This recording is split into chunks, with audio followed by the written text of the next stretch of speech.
E aí, pessoal? Então agora a gente vai fazer uma breve retomada sobre o mA, ou miliampere, ou miliamperagem, ok? Fizemos uma experiência e o material utilizado foi o nosso fêmur suíno, um chassi radiográfico 30x40, um negatoscópio para análise da imagem e o divisor radiográfico simulado com luvas de chumbo, plumbíferas, né? Bom, o procedimento foi radiografia do fêmur, né? Na verdade, 3 exposições do fêmur suíno, manipulando agora os valores do mA. Realizamos 3 exposições no mesmo filme radiográfico. Para isso, precisamos de um divisor radiográfico, que nós não temos, e muitas vezes no setor vocês poderão utilizar o EPI, luvas plumbíferas, equipamento de proteção individual, fornecido aos acompanhantes daquelas pessoas que realizarão os exames sempre que necessário for. Tá? Posicionamento: chassi sobre a mesa de exames, fêmur sobre o chassi, tubo alinhado à estrutura e ao chassi radiográfico. Distância foco-filme, 1 metro. Lembrando que nas novas literaturas é distância foco-receptor de imagem, em função da tecnologia digital. O alinhamento. O alinhamento deve ser feito sempre centralizando, né, utilizando aquele raio central, raio imaginário, aonde no centro da estrutura de interesse. No nosso caso, no corpo do fêmur, no centro dele. Essa é a nossa centralização.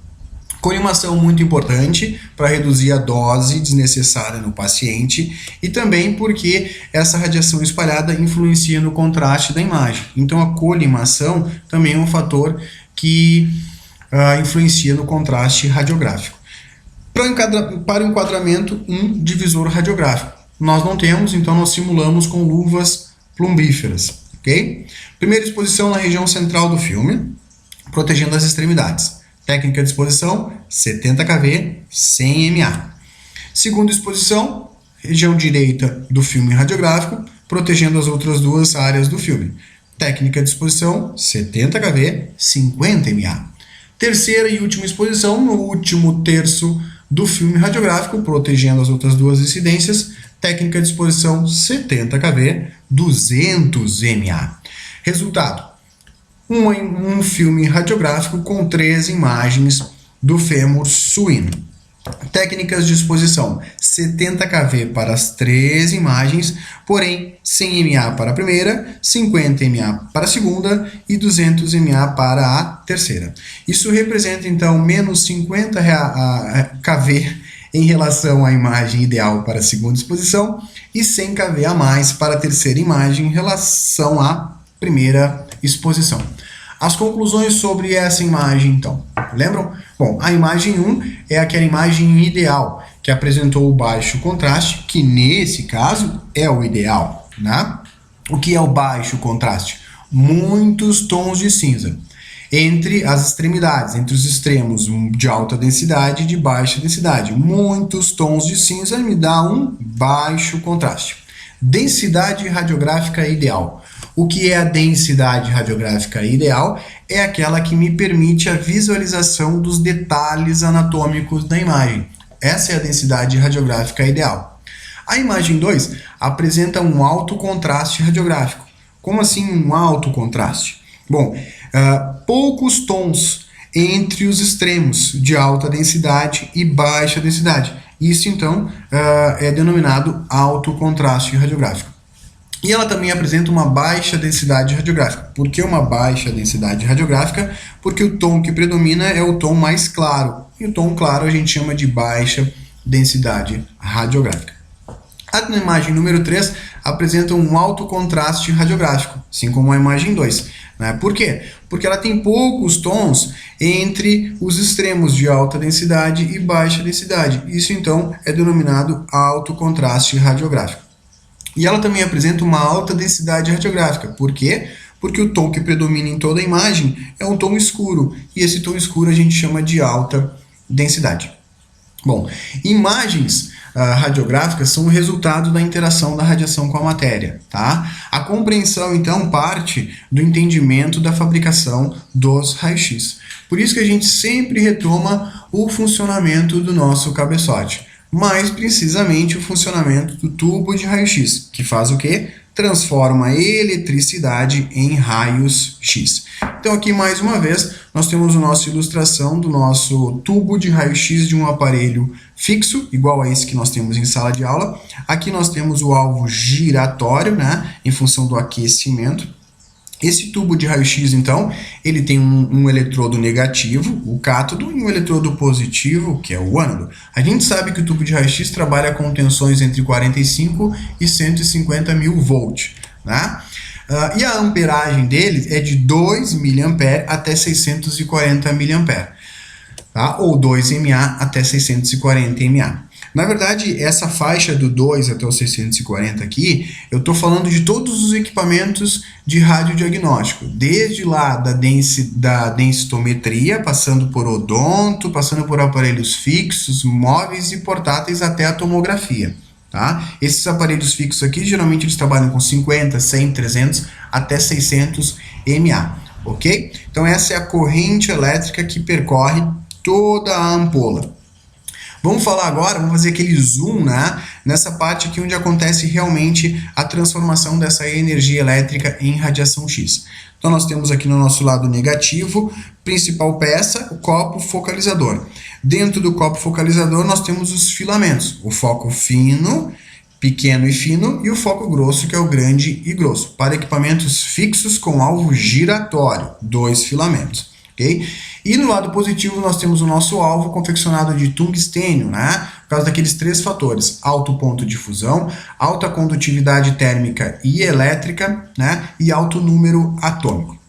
Bom, por efeito termiônico, a corrente elétrica que percorre o equipamento, o tubo, também percorre o filamento.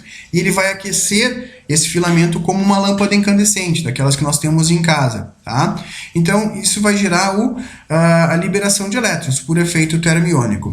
Quando é acionada a diferença de potencial, esses elétrons ganham velocidade em direção ao alvo positivo, porque o elétron tem carga negativa, né? E ele vai buscar o lado positivo, com uma velocidade. Essa velocidade é uma energia de movimento que nós denominamos energia cinética. Quando os elétrons se chocam com o alvo, eles freiam, executam a frenagem, ou denominação Bremsstrahlung.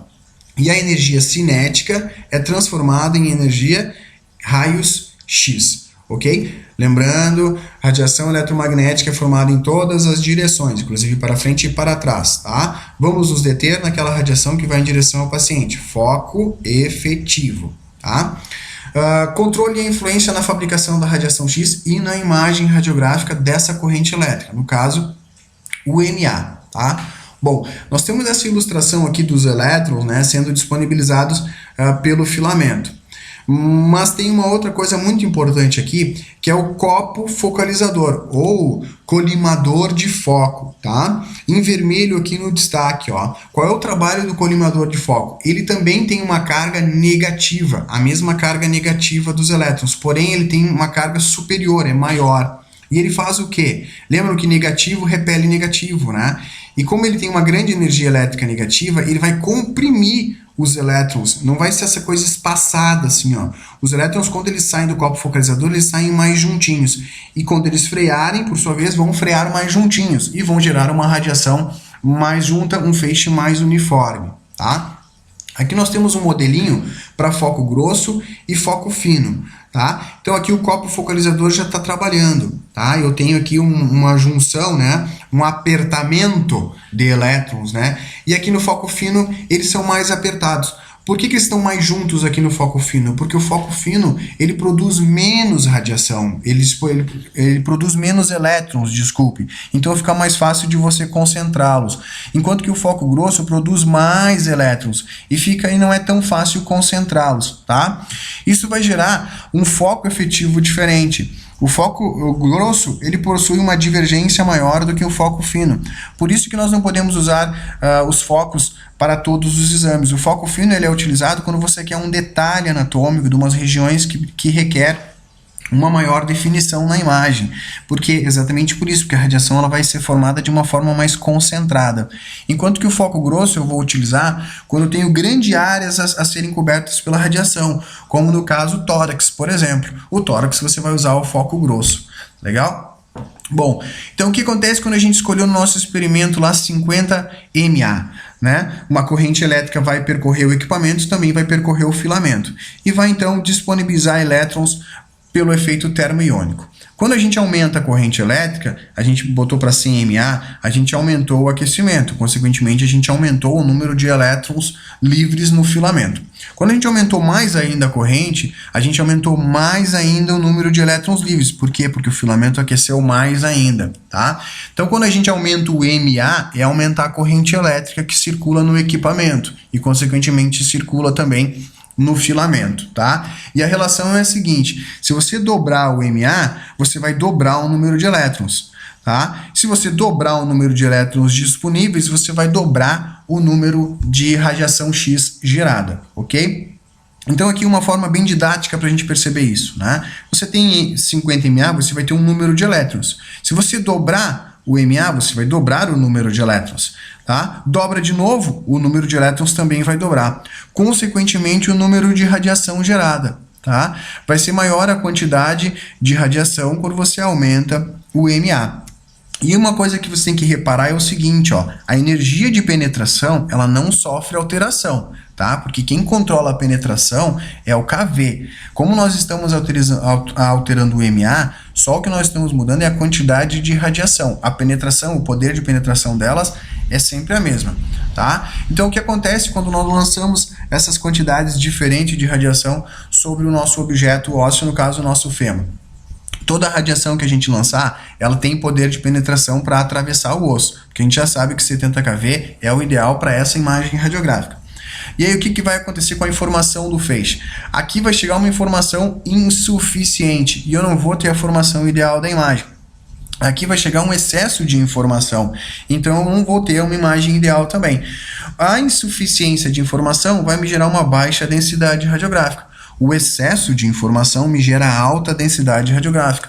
O vulgo queimou meu filme, né? Chegou muita energia, queima o filme mesmo. Chegando pouca energia, não tem aquela imagem radiográfica para ser visualizada, né? Então o que a gente começa a perceber? Que para formar a imagem em primeiro lugar, eu preciso que a radiação atravesse o osso. Beleza, a radiação aqui está atravessando o osso. Legal.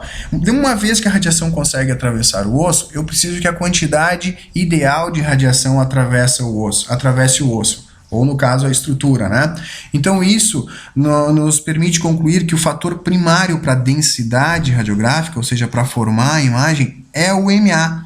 Eu preciso do mA para formar a imagem. Então o fator primário da densidade é o mA. Mas o que a gente percebe? Que conforme a quantidade de mA é alterada, o contraste também sofre alteração.